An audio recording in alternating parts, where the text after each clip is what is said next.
Good evening and welcome to another episode of Coach's Corner. My name is Dwayne Dwyer. I go by the Mindset Coach, And I am the Uncle Junior, and I go by the consistency coach. and we are the coaches of Coach's Corner.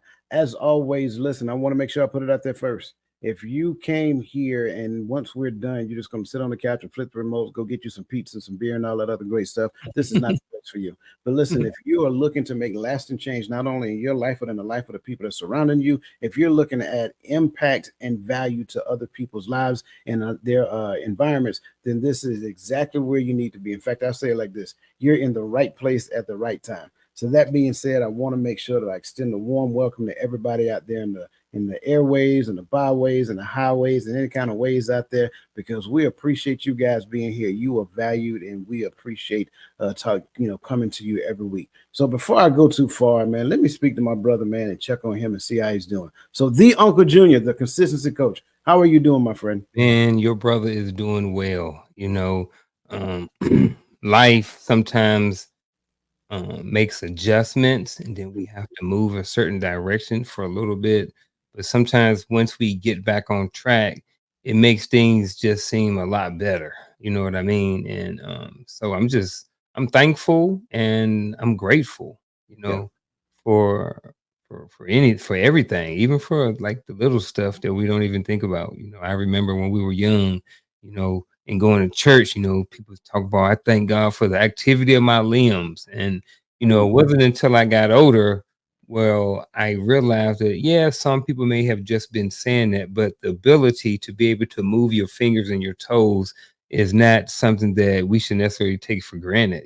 There are a lot of people who can't do something as simple as blink their eyes and be here viewing this or typing in the chat because they can't use their fingers and stuff. So I'm just thankful for the ability to move my fingers and move my mouth.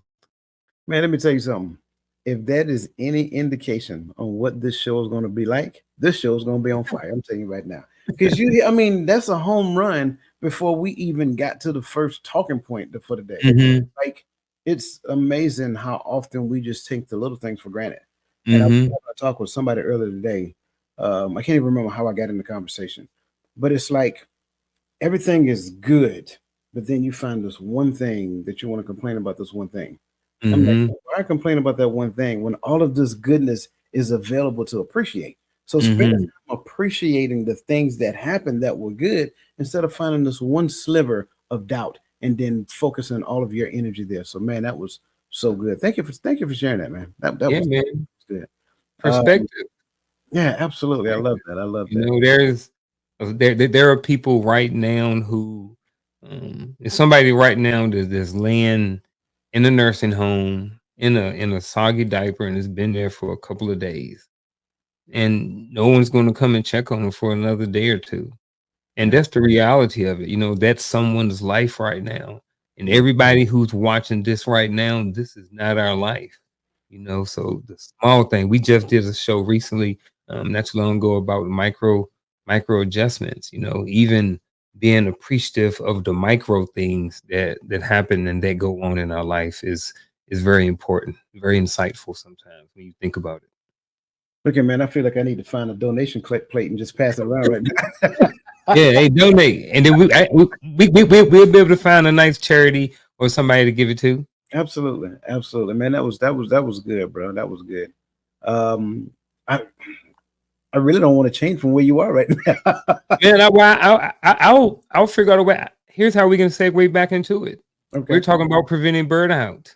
So this mindset that I kind of have right now came from me doing things to prevent burnout. And one of those things was taking time and working on me and taking Ooh, time to learn more about me. So I know we're going to definitely get into that. You know what I'm saying? But I think maybe that's the way we can kind of segue this conversation from where we are right now to where we're going to be.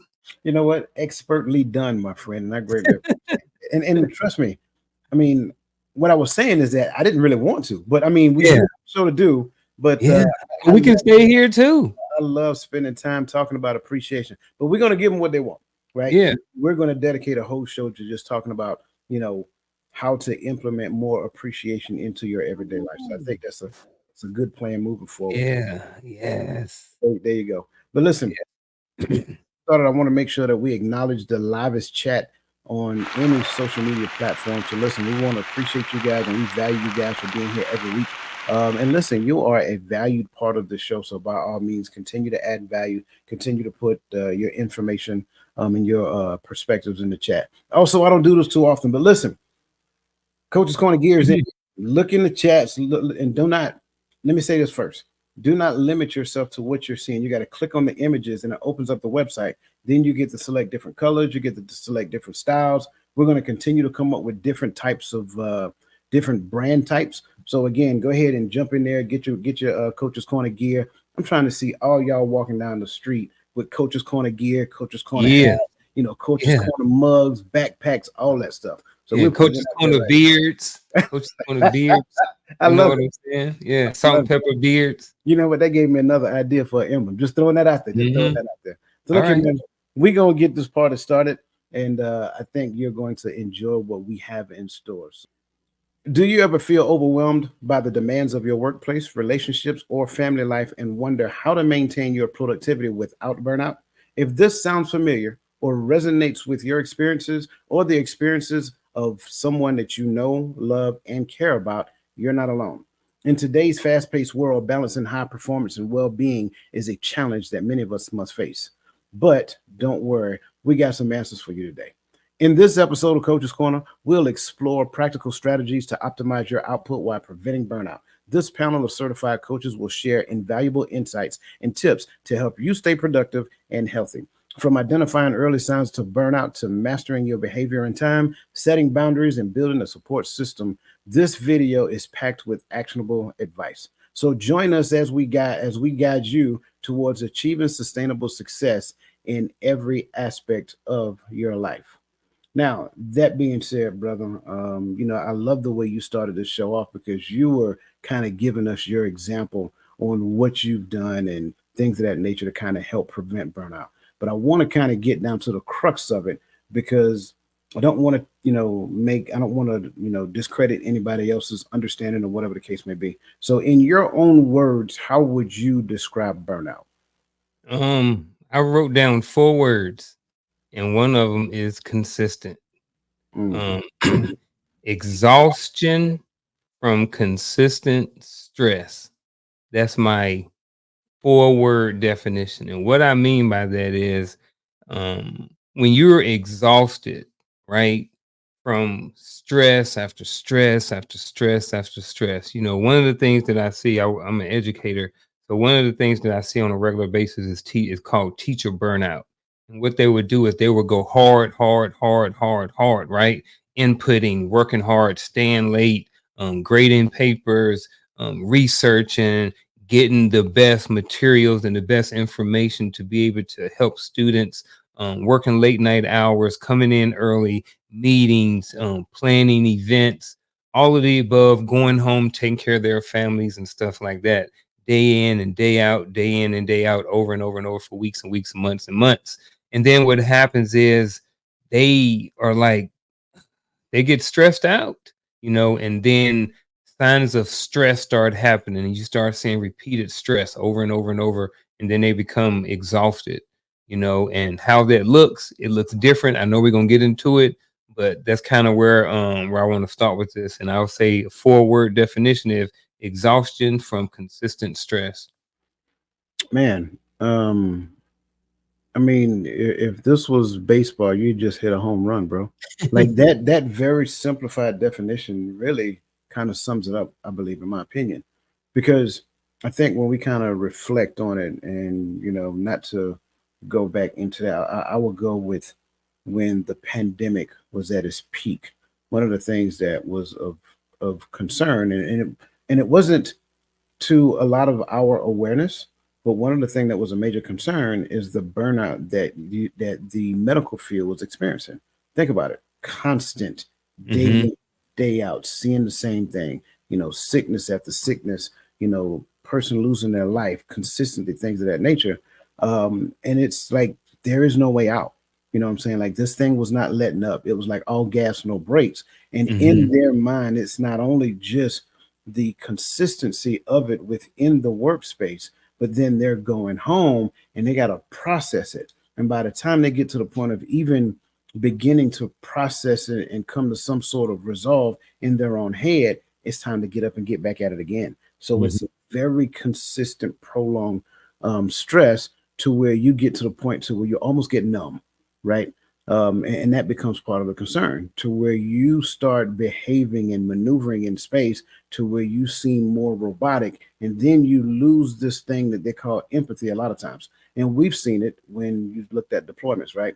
If you've ever seen combat stress is very similar to that, to where they lose any sense of empathy, they lose any sense of emotional attachment to just people. So I love the way you described it because that's literally hitting the nail on the head. And we have to understand that it is a combination of psychological impact and emotional, psychological and emotional impact, right, within that person. And so it becomes very tedious for them.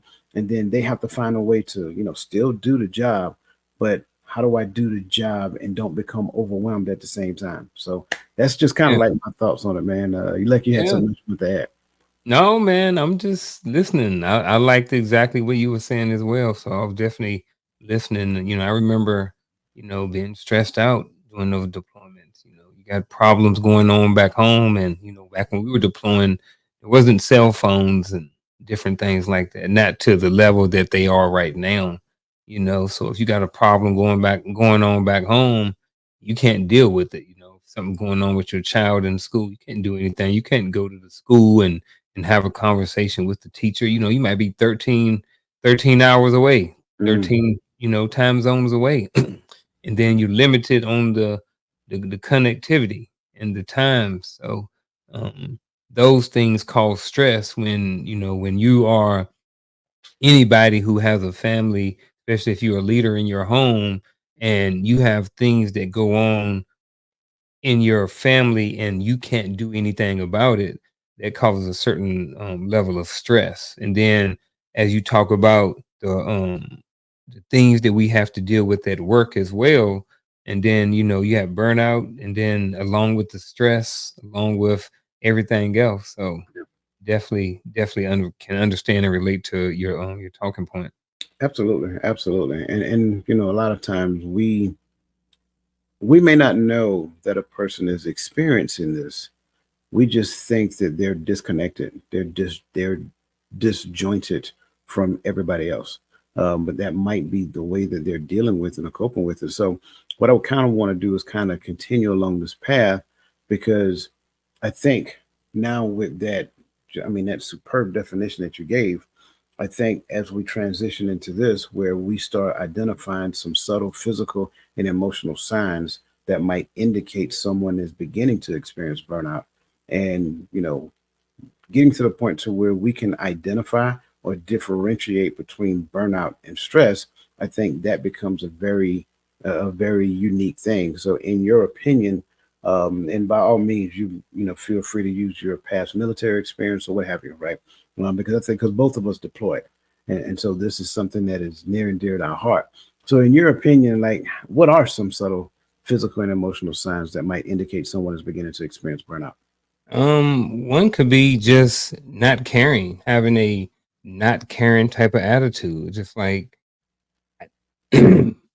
sometimes you get burned out and you're just like, man, there's nothing I can do about it anymore. And you just kind of give up, and sometimes that's due to burnout. Your attitude can change, the way you feel about work, what you care about. And it don't have to be work. It could be it could be a relationship. You could be burned out in a relationship. You was like, man, I'm just done.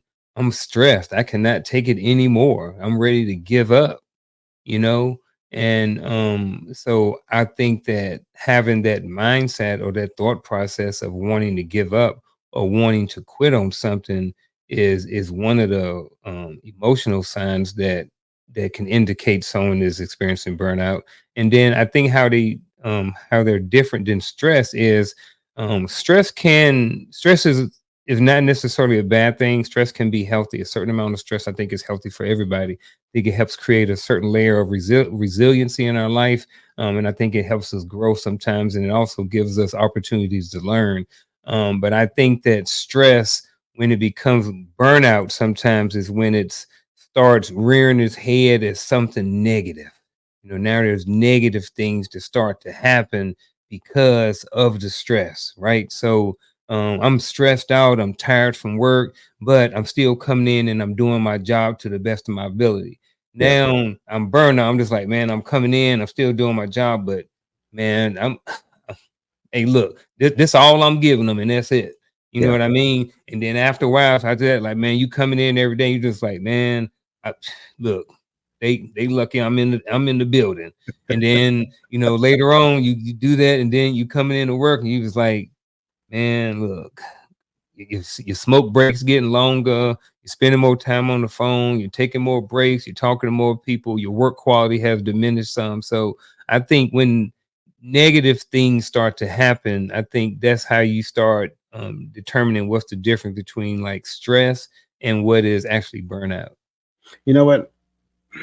You said something. I got to go back to here in a second. So I need to put a pin there. Um, but I think you're absolutely right. I think a lot of times we need to be able to, especially if we're talking about a loved one, right? We need to be able to see some of the things happening in real time. I would say one of the biggest ones is when you see a drastic change in a person's sleep pattern. A person's sleep pattern generally indicate like how they're dealing with life, like how they're managing. Like you, I mean, in this big young age of 50 years old, you know what I'm saying? I generally have a normal sleep pattern, but my sleep pattern can become irregular. That does not mean that I'm burnt out. That for me, that means that, hey, you know what? I'm not necessarily doing anything today. I'm going to take a nap. I'm not talking about that. I'm talking about to where during the hours that they've literally established a trend on how they do business. Normally at 10 o'clock they go to bed. Normally at 7 o'clock they wake up. You know what I'm saying? That is a norm for them. When they wake up, they're bright, they're vibrant, they're ready to go. Then this thing happened, going back to the whole pandemic scenario. After this thing happening, now you see that their sleep patterns are irregular. They may go to bed at 10, but they're up again at 2. Then they go to bed, go back to bed, at whatever. Then they're up again at 4. So, and it's not just one time. We're talking about the consistency of a change, a regular sleep pattern. Um, I also want to say that when it comes down to it, we got to look at the emotions of a person, right? Now, and you guys know how I am when it comes down to emotions. If a person starts displaying behavior to where they feel like they're helpless or they're trapped in the thing or they're defeated, or like we mentioned previously, they seem emotionally detached. They feel like they're all alone in this big old world because they're the only person that can do this thing or whatever. And it's a lot that's on their shoulders, or they just become cynical and have this very negative outlook on life. Like everything is like, woe is me, and the sky is falling chicken little. That is a clear indicator that they may be experiencing burnout. Now, I'm doing this for a particular reason because this leads me all the way back around to what you said previously, because you mentioned burnout and you tied it to relationship. So you mean to tell me that I can experience burnout in relationships? If so, please explain to me how, because I think the good people of the world need to hear this. Oh man, burnout is I think is pretty common in relationships.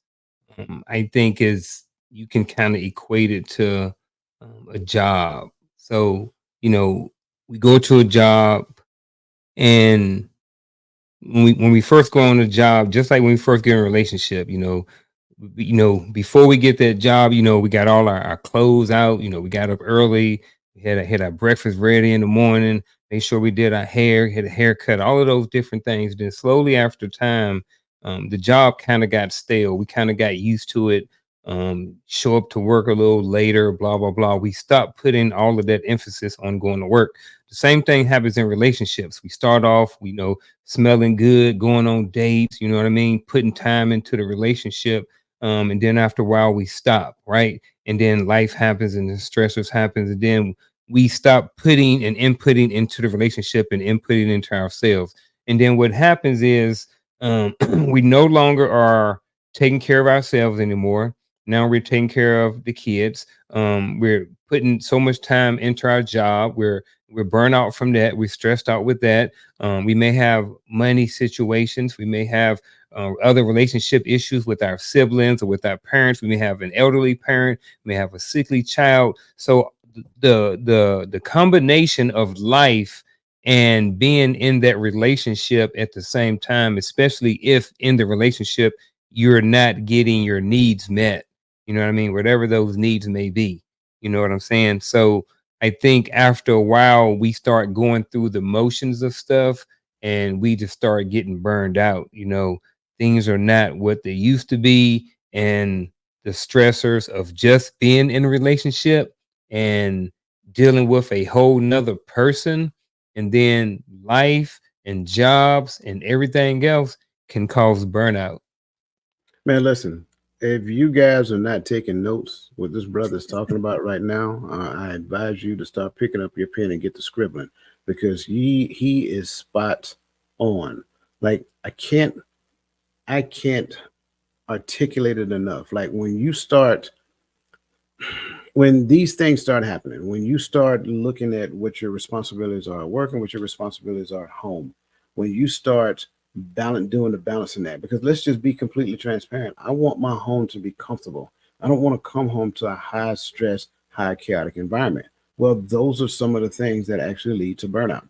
But when you start seeing people withdrawing from responsibility, when you start seeing them isolating themselves from others, so they go in their man cave or their she shed, as they call it these days as well, right? And they stay there while the other partner, the other significant other, is with the kids all the time. So that is another indicator they're procrastinating or taking longer to get things done that they know they need to get done. You may start seeing, excessive use of food, drugs, alcohol, things of that nature in order to cope. Um, but another indicator is that they take their frustrations out on others. These are a lot of things that you see in relationships. Now, I want to make sure that I'm clear, because it could be the continuation of a thing. Maybe in the work environment, they feel overworked. They feel underappreciated. That kind of goes back to not getting his needs met. And I like the fact that we say that, because I want to make sure that we're clear. We're not talking about needs as far as functional needs. We're talking about needs as far as interacting needs, right? There has to be some type of action, reaction, counteraction when it comes down to interconnectedness with a person. I'm not talking about I need you to validate how I feel for emotional stability. That's a whole nother conversation. So we're not talking about something like that. We're talking about just the thing that validates that we have a relationship, that we have personal interaction that goes on. Here's another key point. You get extremely bored at work when your environment is very mundane, very monotonous. Then you come home from work and you have a very mundane, a very monotonous environment, right? So all of that to that person feels like it's one big thing that they call life. And so a lot of those things tend to work at the disadvantage of both people in the relationship, especially the one who has that at work and then come home and have the exact same thing at home. Hey, and I know people out there listening, they like, man, what is going on right now? But look, here's the reality of it. Most people, if you have been divorced or you're not with somebody, you have probably experienced some sort of burnout in a relationship, previous relationship. It is what it is. The good thing for you is if you stay tuned throughout the entire show, you'll probably get some information that may be able to help walk you through, at least some tips or something that may help you navigate this thing called life and this thing called burnout that a lot of people experience. So hang in there with us. I know, Darren, we only on the first question I'm still. on the first question, man. Shoot. But it's Oh well, important to unpack it it so that is. everybody has a good understanding of what burnout is. And like they're probably, and I'm hoping that they're doing some self-reflecting to see, hey, did I ever experience burnout? Or if they're couples sitting side by side, they're having conversation with themselves and say, hey, have you ever experienced burnout in our relationship? Hopefully, right? And if you haven't done it yet, do it. This is a great opportunity to have that conversation with your spouse or your significant other sitting right by each other. So I think that's awesome. But to his point, we got to get after some of these things that make sense. We got to make sense of it all, right? So Yeah. I think it's important in this great three-dimensional universe that we exist in, right? So we understand, the difference between time, space, and matter. That's the three-dimensional space that we exist in. So that being said, to me, I have to say that the most valuable resource that I have, my friend, is time. Mm. So that said, what are the common pitfalls people face when trying to manage their time, and how can they be overcome to ensure tasks are completed efficiently without leading to burnout? And if you don't mind, whichever way you go with it, I'm cool with it. If you want to talk work, you want to talk relationship, I'm good with it. Let's go. I'm going to talk both. I'm going to talk life. I'm talking about living, right? So it's you spoke on, like, we talked about time management or managing their time, right? So one of the biggest, I think, a common pitfall is people are trying to multitask everything, doing too much, right? So I'm doing this, I'm doing this, I'm doing this, I'm doing this, I'm doing 15 different things. You know what I mean? I got 40 tabs open on my laptop at the same time, or on my computer, on my two screens over here, and I'm trying to do all of these things at one time, right? And I think sometimes that right there can cause people to burn out, right? Because now you're really trying to manage your time, but you got to think about it. If while you're doing those 40 different things, or those 60 different things on those 40 different tabs that you got open, you know what I mean? Are you really dialing in to one individual thing and being really effective at it? There are some people out there that can really do that, where they can, you know, pull and push and do all of the different things at the same time. But we're speaking about the average person. Most people need to focus on something, usually one or two things kind of at the same time, especially if they want to be efficient or effective at it. So I think when it comes to the time management, I think, that whole piece about multitasking can be a huge pitfall. Cause next thing you know, you ain't getting nothing done. You just end up with 40 tabs open, and you just spent last 45 minutes scrolling on Facebook. So just being honest, I am speaking from experience. So and every once in a while that will happen to me, but I am definitely aware of it, and it is something that I'm working on. You know what I mean? Because I'm no different than everybody else. I get drawn to the information and the clicks. The clickbait it get me too. That's what it's there for. I'm human. Coach is human. Unc is human. Sometimes I'll spend 45 minutes scrolling on Facebook when I'm supposed to be doing a thumbnail for Coach's Corner. I am just being honest. It is what it is, right? So, but what I, back to what I was saying, when you start multitasking and doing too much, and then you end up not getting anything done, and then now you start having a feeling of not accomplishing anything.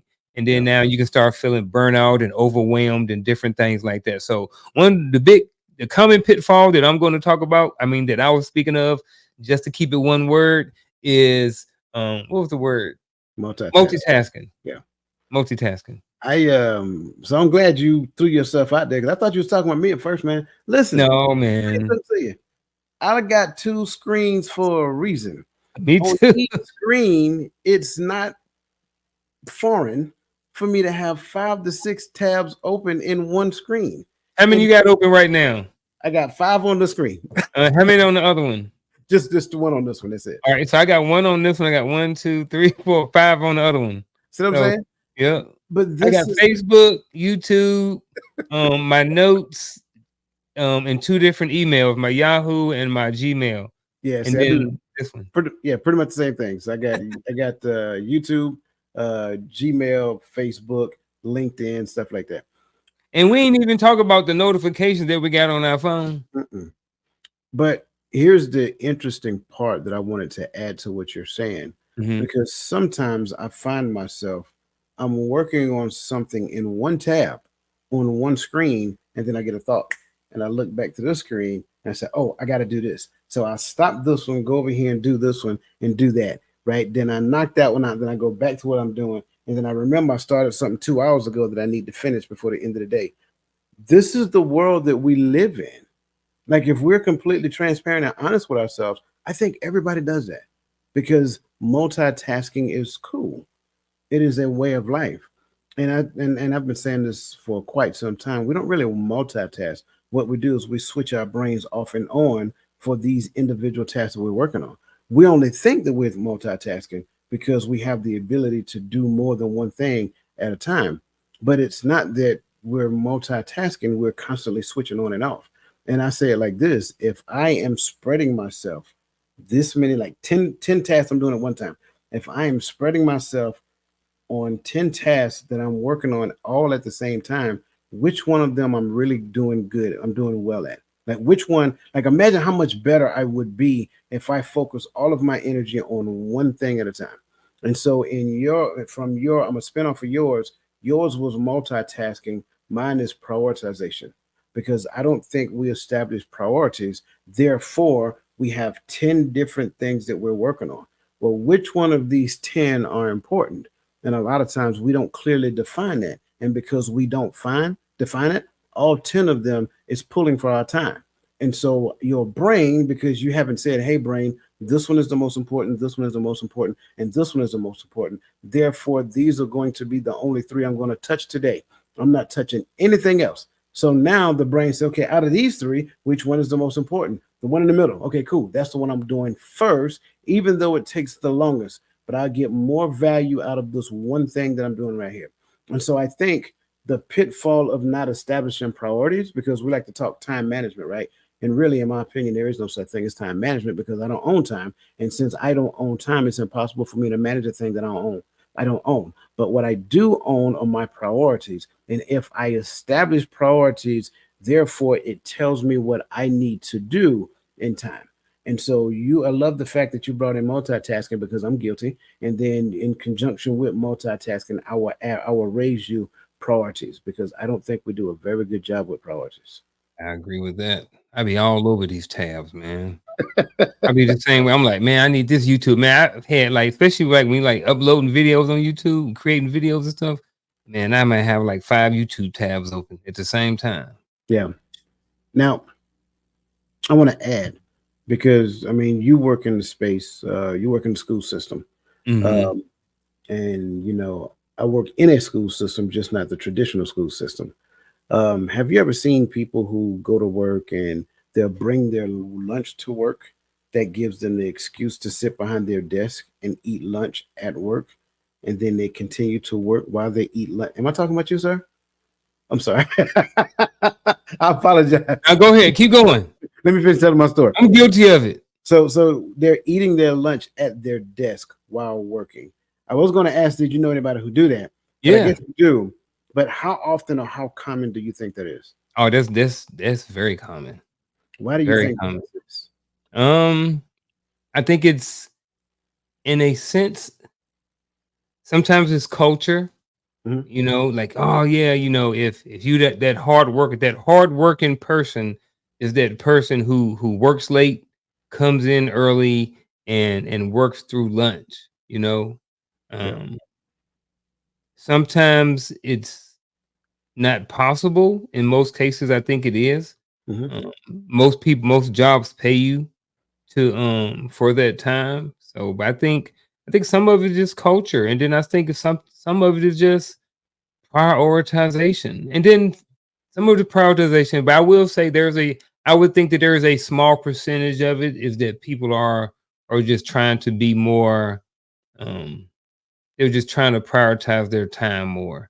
Sometimes people just want to be like, you know what, I just don't want to sit here and scroll my phone for 30 minutes while I eat my lunch. So, I'm gonna sit over here and I'm gonna read a book, or I'm gonna catch up on my emails from work. Yeah. So I think it's pretty common for a bunch of different reasons. I think most of it is culture and I like the fact that you related to culture because I agree with you. Now, yeah, I'm the not work going the to, work culture. yeah, Yeah, of that job or that workplace. Yeah. exactly. And I go twofold with that as well, not just the work culture, also. Um, but I don't want to ignore the fact that, look, man, it just costs a lot to eat out every day. I'm gonna start there first because that's the reality. Gas prices, I mean, okay, gas prices are a lot more higher than what they used to be in the past. And Mm-hmm. so when you look at it, for you to go and eat lunch at some restaurant with your coworkers, it may cost you anywhere between 20, 30, $40, depending upon where you go. When you Mm-hmm. factor in gas prices, what you spent to eat a meal, and what your tips was as well. So all of those things will factor in. But I'm with you when you said culture, because we have a very competitive culture at work. And so in order for me to get to the point of doing a job that's uh doing a job that's well enough to meet my need, my comfort level, then I got to throw more time at it. Well, I don't want to throw more time at it after work, so I throw my lunchtime at it. And so I can do two, I can multitask, right? So I can kill two Yeah. birds with one stone. I can eat and Yep. yeah. So that's really Mhm. what happens a lot. And I think for the most part, even though I understand the advantages behind doing that, but there are also some disadvantages behind doing that as well. Yeah. Because, I'm not, talking about you, because you go out and you Yeah. have all the time. But instead of sitting behind that desk, right, get up and go walk and do something else, Yeah. right? Do whatever. But when I make it the focus on work, then now what I'm doing is I'm making it a constant, like you said previously for burnout. It becomes a constant thing. And the more constant that thing becomes, the more difficult it becomes for me to avoid burnout. So I think that being said, we have to look at it from the perspective of being intentional about factoring burnout prevention into our day to day activity. And supervisors need to do it as well. So, that said, what are some effective strategies for integrating regular breaks and rest periods into a busy work schedule, and how can these practices enhance overall productivity? Um, when I was about 10 years ago and I was going hard in the gym, I was in Korea, stationed in Korea for a year. I ain't had nothing to do but to go to the gym. So everything I did, I had a timer set up on my phone because I had to eat at a certain time. I had to take my um had to take my medications or my supplements at a certain time. Had to take my protein shake at a certain time. Had to work out at a certain time, and to drink water at a certain time. You know what I mean? So one thing that people can do is set alarms on your phone, to do certain things. When I was in the military and I was, training soldiers, and they were always looking for a time or looking for ways to get better at PT. I used to tell them, "Hey, here's what you do. When you're at home watching your favorite show, when you're at home watching Martin tonight, every time there's a commercial come on, just do as many reps of push-ups or sit-ups. Do something. You know what I mean? For the entire 30 minutes. Not the whole 30 minutes, but every time a commercial breaks for 2 or 3 minutes, now what you got is an opportunity to do some push-ups, do some sit-ups. So by the time that 30-minute show is over, you got a whole bunch of push-ups and sit-ups in. So for me, it's just one simple thing, with best practice would be to just create some sort of schedule or put some sort of timer or notification on your phone to alert you, because it's easy to get busy. So having something that go off in your ear every 15 minutes to drink water, or every hour to do a movement break or something like that, could be something to be very, very beneficial. Mine's going to sound rather interesting. And I don't want anybody to think that I am promoting what I'm saying. I'm going to make it make sense in a second. Smoke breaks. Hmm. I remember when I was in the Army, it didn't matter what we were doing. Smokers took a 10-minute smoke break every hour on the hour. Yeah. I'm not promoting smoking. I'm not even saying that you got to smoke. In my opinion, I would tell you smoking is not good for you. Don't smoke, right? But here's the best part about it. That don't mean you can't take a smoke break. Just don't smoke. Just take a break, right? I call it a smoke break simply because when we say that, everybody knows exactly what we are. Rain, sleet, or snow, it don't matter. It could be 2 degrees below zero, right? At the hour, those smokers are going outside to take that smoke break. Be that intentional about taking breaks. Be that intentional. Like, listen, we understand that you got work to be done. But if you look at it, and trust me, I know somebody sitting someplace in some office that has some statistics program in front of them, and they've done the calculations, and they look at the amount of time that people spend on breaks. 10 minutes every hour. They only here for 8 hours, so that's a whole hour that they spend on. I get it. I understand that. But here's the other side of it. It's a worthy investment in your psychological and emotional health to do that, because when you factor those breaks in, and then listen, I say do the buddy team thing. Like find somebody that you really enjoy, in your work environment, and then you two take breaks together. Whether that 10-minute break is that you go for a walk around the building, get some sun and all that other great stuff, or whatever. Right now, you're doing two things. You're getting your steps in, you're taking a 10-minute break, you're getting some sun rays, and you're probably speaking to people en route. So now you're changing the monotony. And I think if we become that intentional about taking those breaks, those scheduled breaks, right? Also incorporate what he said as well, right? Put it on your phone. Remind yourself because sometimes you get tunnel vision on what you're doing. The next thing you know, you done blew past that hour and not now you're an hour and a half into work. Now, oh, I need to take a break. So yeah, do that. I think this is important because we're talking about your psychological and emotional health. Now, another thing we mentioned, I'm sorry, did you have anything you want to add to that? Okay. Another thing that we mentioned previously is like some of the behaviors, and we talked about irregular sleep patterns and things of that nature. Now, you being a workout guy, real big workout guy, I think this question right here is going to be definitely in your wheelhouse, and I am most certainly intrigued on the amount of wisdom that you're going to share on this one here.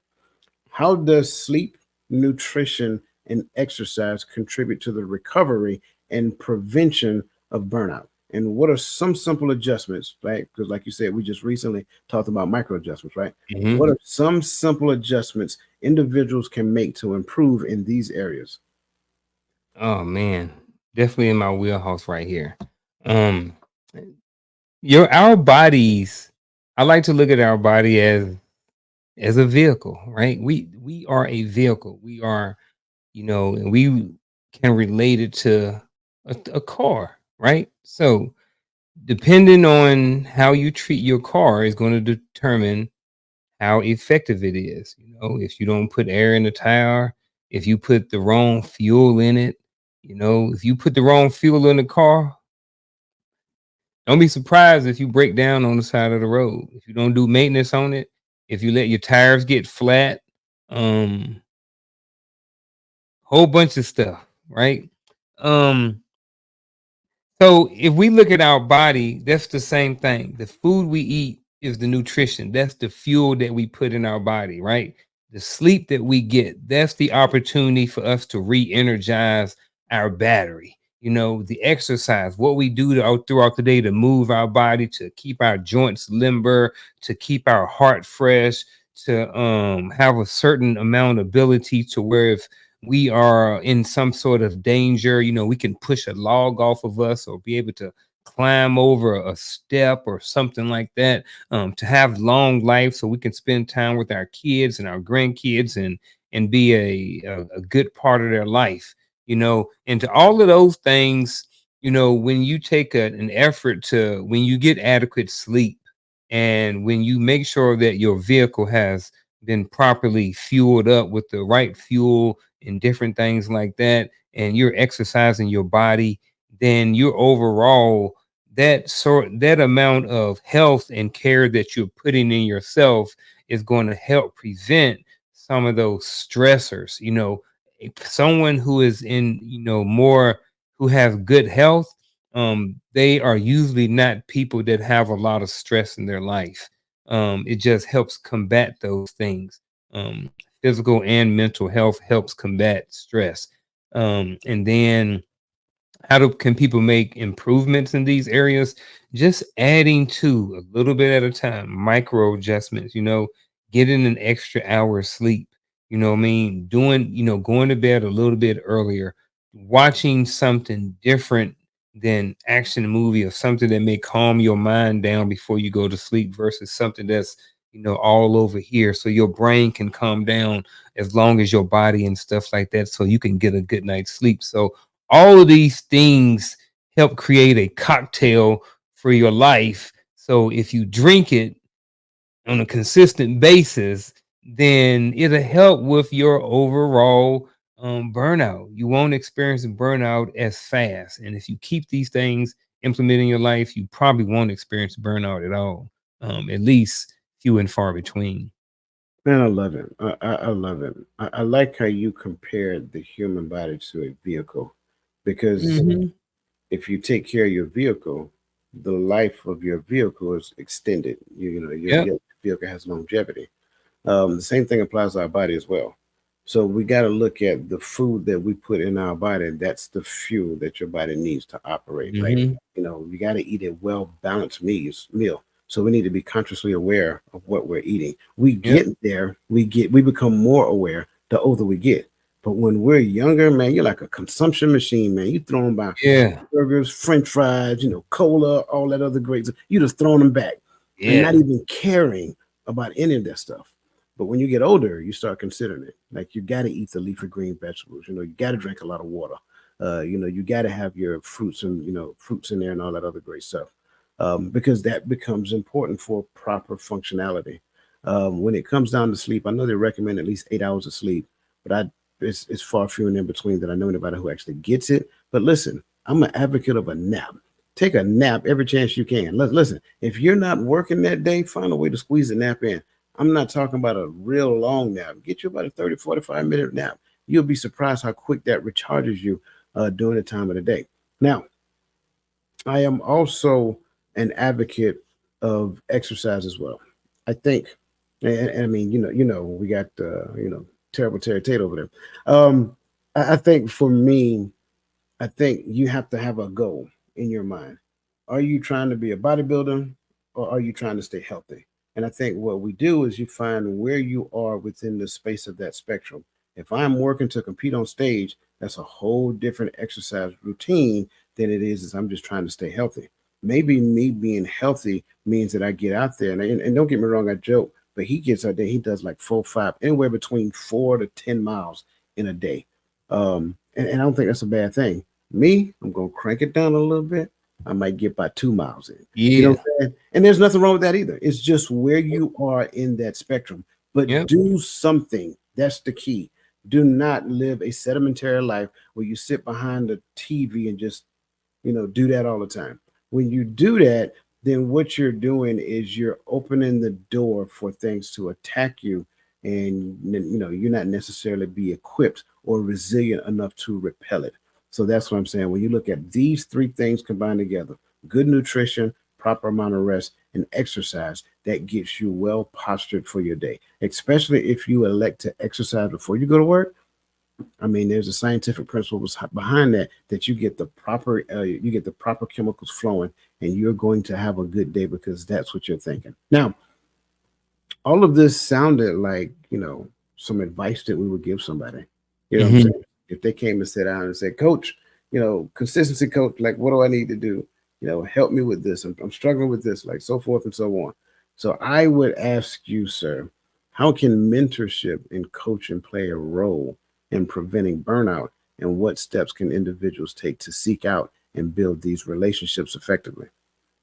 Oh man. Mentorship and coaching sometimes is, how can I put it? Think about someone who like guiding, right? If me and my lady are walking down the street, right? And if I put my hand on the small of her back, depend on how I nudge my hand, she'll know if I want her to go left or if I want her to go right. Right. So that's kind of how I look at coaching and mentorship. We're not there to tell you or to, just kind of help you navigate. You are leading, you know what I mean? But I'm there kind of sort of like my hand on the small of your back. That if you kind of get out of place, or you kind of get off path a little bit, may bring it to your attention and we may have a conversation or talk about it, right? That's kind of what the coaching and some of the mentorship, that's kind of how those things can help, because when you are kind of so up under a mentor or a coach, then again, you have somebody to help guide you through some of the things. Someone who has actually been trained, excuse me, someone who has learned skills that they can teach you, so that you can navigate life on your own when you're not with that coach for that hour or two each week. You know what I'm saying? So that's kind of sort of how that can help you. So when you have an issue and you're possibly experiencing burnout, or you don't want to experience burnout, like I said, that coach or that mentor can kind of help you can I kind of help see things ahead of time and kind of help talk to you and navigate conversation with you while you're going through your path of life. And then to be able to seek out some of these relationships and build them.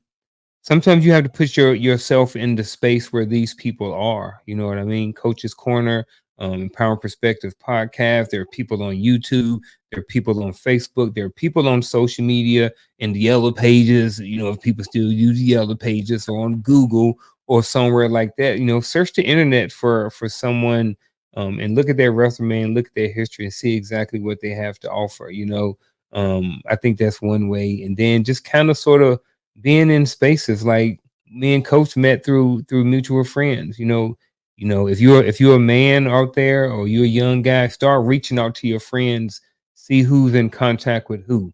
You know what I mean? Start building some of those relationships with other people.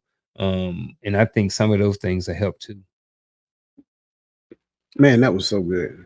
I mean, it was so good. Like, I don't even know if I really want to add anything.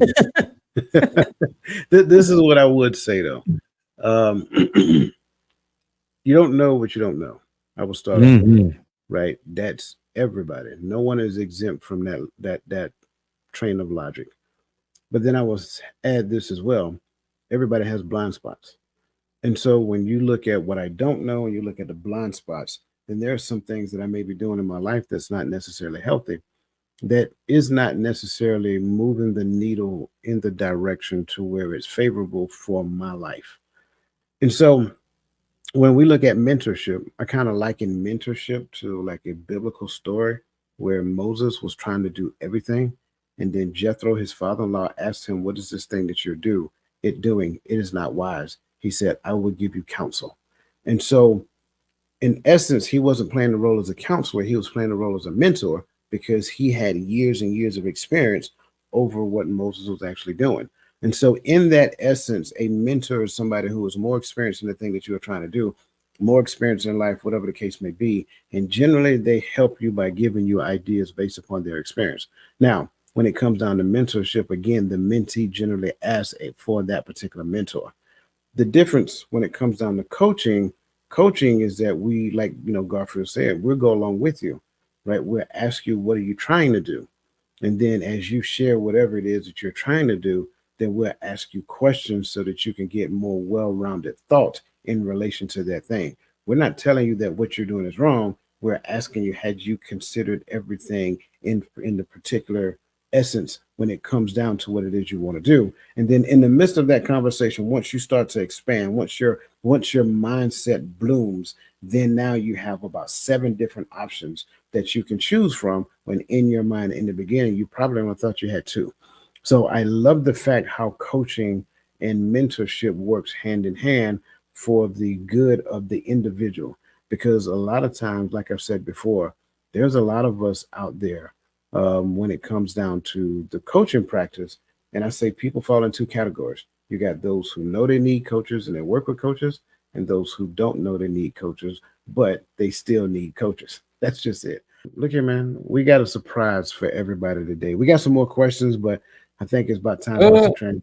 I'm surprised. I thought you was definitely going to hit that next one. You want to do the next one? And I thought you were, because especially because it had the words boundaries in it. Okay, well, since you brought it up, let's do the next. All right. So, what are some effective boundaries? I'm sorry, what are some effective strategies for setting and maintaining boundaries between work and personal life, especially in a remote or hybrid work environment? Well, since I brought it up, I'll keep it short. Um, Effective communications with all parties involved, right? So a lot of times we ain't having conversations with people. We're not relaying to people exactly what these boundaries are in our job, in our work, in our personal life, relationships at home, right? Especially if you're talking about remote or hybrid. Look, hey, look, I'm working from 8 p.m. I mean, for 8 a.m. to 4 p.m. Do not disturb me. The kids can't come in here. You can't come in here. Nope. I'm at work. There's no different than if I'm away. You know what I mean? Like, if that's what the home life is like. You know what I mean? Because I say that and I brought it up because I've heard of people talking about, they work in hybrid, but their wife or their husband comes in there with them the whole time, bringing in the kids, the dogs running around. And it's like, look, that's work. That's how people are eating and putting food on the table. So being able to have that conversation with your significant other or whoever, if you're in this situation, is saying, hey, look, work is work. You know what I mean? And after work is after work. Maybe during lunchtime when I get that hour, I can shut down, not bring my lunch in here and eat it in front of the computer. I'll shut everything down and I go out there and I spend this hour with the family. You know what I mean? But and at work, look, we're not doing meetings after work. At 4:30, stuff shut down. We're not doing anything after 4:30. I'm not taking any work home with me, or and if I do, maybe pick one day a week that if you really need to work late, pick one day a week and be effective and have a communication with somebody. So, all right, I'm gonna work late one day a week, and that's it. But just having some effective communications and conversation with these people that you have to set boundaries with, I think is very, very key and very effective strategy that people can use. Man, again, another great response, man. I appreciate that. For me, I would say that first and foremost, everybody in the relationship needs to establish boundaries. The worker needs to have boundaries, and the employer Yeah. needs to have boundaries. That's for starters. Listen, But the employer gonna have their boundaries. ish, in some cases, Ish. ish, Yeah. right? Because if you Vegas. want to work Yeah. extra, you want to work for free. I'm not Mhm. going to stop you from working for free. Yeah, exactly. The So coach is that's gonna say, "Yeah, go on and work a little later, man. We can exactly. might probably get some promotion behind it." When we looking for promotion, oh yeah, look at Sergeant Dwyer. He always working late. He always working during lunch. Uh-huh. Now I know somebody's saying, "Well, no, that's against the law. The Department of Labor does not." Yeah, you're right. I understand that, Uh-huh. unless they take their work home with them. So that's the point that I'm saying. I think bosses need to clearly define to their employees, like, listen, we have a boundary. Leave work at work. Do not take work home.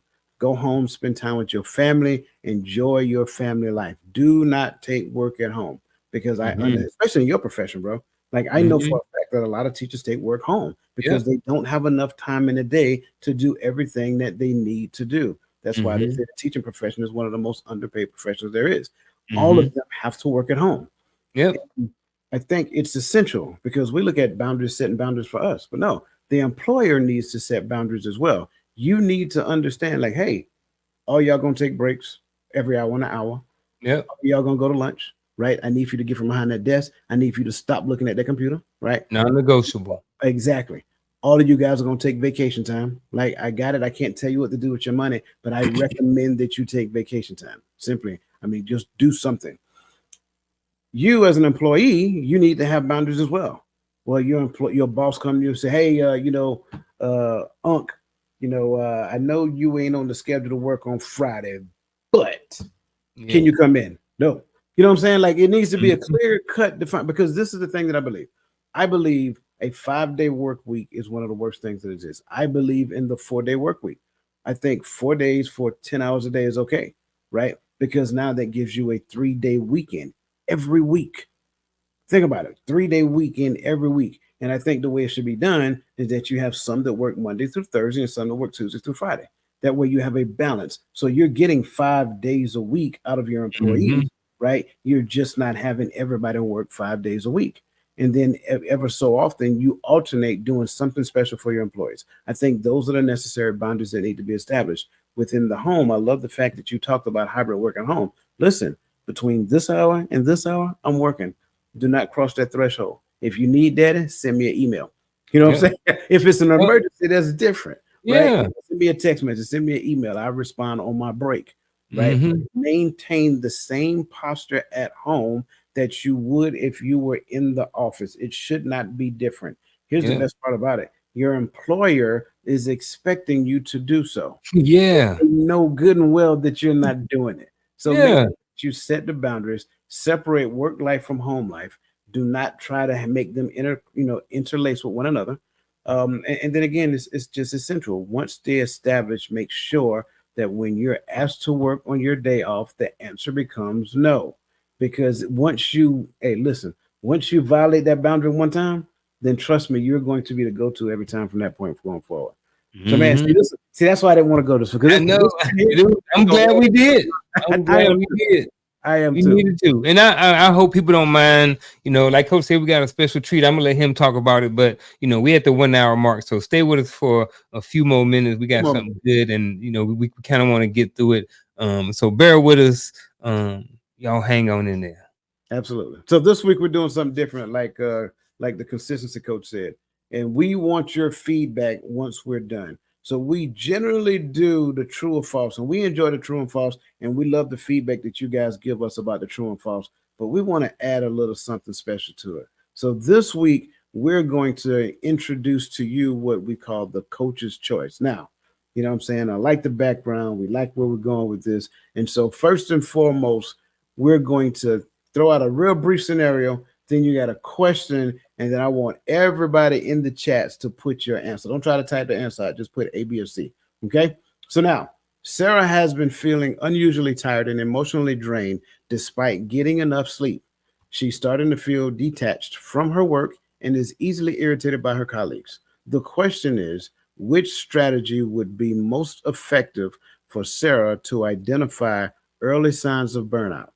A, working long hours to finish tasks. B, ignoring physical and emotional symptoms. C, regular self assessments and reflection. Or D, taking on additional responsibilities to distract from stress. Which strategy be most effective? C is my answer. Regular self-assessment and reflection. I like Yeah. that. I like that. I'm agreeing with you. So, for Yeah. those of you who selected C, that's our first choice. Now, I Hmm. will add a caveat. You're about to say something. I'm sorry. No, I was just saying, Yeah. I think I I know where will you're add going. a caveat because D can be a good one as well. It's not as good as C, but it can be. And here's why I say that. I can take on an additional responsibility in the direction of my purpose. And if that additional responsibility in the direction of my purpose gives me fulfillment, then it's not work, it's enjoyment Mhm. for me. And that can be a good distraction when it comes down to the stress that I'm feeling when I'm, starting to feel overwhelmed and things of that nature. Your thoughts on that, Unc? Yeah, absolutely. It's taking on an additional responsibility might be something like, I want to be a better cook. So I'm going to take on, even though I got a lot going on, I'm going to take on this cooking class at the local community college, twice a week. You know what I'm saying? So I think, yeah, definitely taking on can help distract. Yeah, it can help distract from the stress some too. Um, Absolutely. yeah. Absolutely. Yeah. Appreciate that. And I appreciate everybody who's responding. Okay. Moving on to point number two. Mhm. John has a to do list that seems never ending, with tasks ranging from urgent client emails to long term project planning. He often finds himself completing tasks based on who shouts the loudest. Mm. Question: what approach can John use to better manage his time and distinguish between urgent and important tasks? A, completing tasks based on who assigned them. B, using the Eisenhower matrix. C, prioritizing tasks that are easiest to complete. And D, delaying less enjoyable tasks until the end of the day. Um, mm, I like C. I like the word prioritizing, but not based off of what's easier, you Okay. know, but just prioritizing based off of what's most effective for the mission. Um, complete tasks based on who assigned them. Maybe I don't know the Eisenhower matrix. Maybe that's why I don't have an opinion about that one. I'm But glad. I definitely not. I mean, even D ain't bad either. Give me 1 second. I'm going to see if I can show everybody an example of an Eisenhower matrix real quick. And it's so the Eisenhower matrix does exactly what C is saying, but it Hmm. prioritizes it based upon importance. Yeah, So, then that would be what I would say. Then, yeah, if that's what it is, then that's what I would be choosing B. yeah, Because I definitely say you have to prioritize. You know what I mean? But what's the easiest may not be what's most effective. Right. You know what I mean? And even wait until you get to do, you know, delayed satisfaction and doing the enjoyable tasks at the end of the day, that may be a task that may be priority, you know, earlier during the day. So it may need to be done earlier, you Yep. know. So this is a picture of the Eisenhower matrix right here. Mm. And notice it kind of breaks things down. It puts it in a quad chart. Everybody should know this from Jahar's window. We've seen that before. But on the left side, it puts it in importance, and then along the right, on the bottom is urgent. So when it comes down to it, the most important and most urgent would be up here in the right. You guys can't see my cursor, but it's A. So A would be it should be the top priority because of urgency and importance. So this is what the Eisenhower matrix does. Okay. Yeah. And that's something I was going to mention, but our Mm. conversation was going so good, man. I didn't get a chance. Yeah. Um, Yeah. So then so I'll be choosing B. yeah, B is the answer. And so for you guys in the chats, if you chose B, good job. And again, it's not about right or wrong, it's about growth. That's how we see it here on Hmm. Coach's Corner. Okay. Emily is struggling to maintain her energy levels throughout her busy workday. She often skips meals to work through lunch and rarely takes breaks, which leaves her feeling exhausted by the afternoon. Question: which practice should Emily avoid to maintain productivity and prevent burnout? A. Taking regular short breaks. B. Ensuring adequate sleep every night. C. Skipping meals to work through lunch. And D. Engaging in regular physical activity. Man, I'm going with A, B, and D if I can choose three. Well, Um, let's look oh, at the you know, just to right. avoid. C, C, There you go. Which one you yeah, said? C, C. skipping meals to work through her through lunch. Absolutely, absolutely. So Not at all. everybody should have C. And again, if that's you, I understand sometimes you may feel like your workload is just that cumbersome, but Yeah, look at where you can prioritize and if you work for somebody who does not prioritize, then ask them for a priority. Sometimes yeah, we got to go in the office and stand on the desk and say, "Hey, I need you to give me an answer." yep. Okay. Boundaries that prevent burnout. Michael finds it hard to separate his work life from his personal life, especially since he started working from home. He often feels guilty when he declines additional work tasks and ends up working late into the night. Question: how can Michael overcome the challenge of setting boundaries between work and personal life? A. Lack of time management skills, using a detailed daily planner. B. Feeling guilty about saying no or practicing assertive communication. C. Not having enough tasks to fill the day, taking on more projects. And D. Over reliance on technology, increasing screen time. Yeah, I think so. The first part of the question identifies his shortcoming. I think the last part, I'm not the question, the first part of the answer identify his shortcomings, and then the last part of it kind of Oh, gives. is the answer. Oh, Yeah, okay, I got it. I got it. All right, so right. let me go back and look again.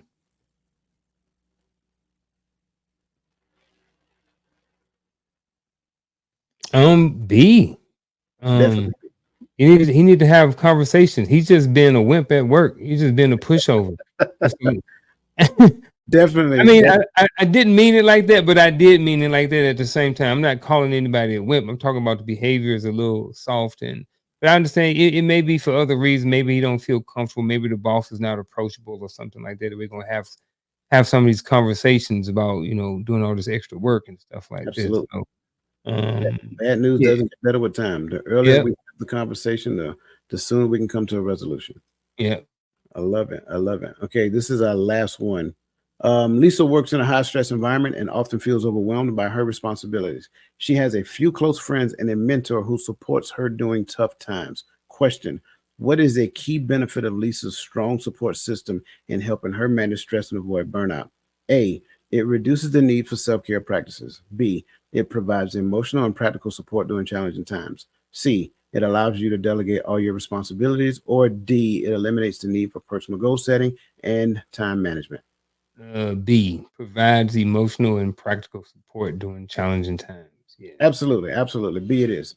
And yeah. so that is it. Listen, that was it. That's what the coach's choice is all about. Again, just another fun way to kind of introduce some of these things that we're talking I about. like So, that. you like it? Good, good, good. Again, everybody in the chat, give us your feedback. We want to hear from you as well. Should we keep coaches' choices or just stick to true false? And that's not saying one is better than the other. Like, do you like it? Do you want to make it a part of the selection that we do? And if so, we'll go from true false to Coach's Choice, as we see fit. Hmm. Um, that said, my friend, I think we're at that moment in time. It is all Actual about advice. advice. Yeah.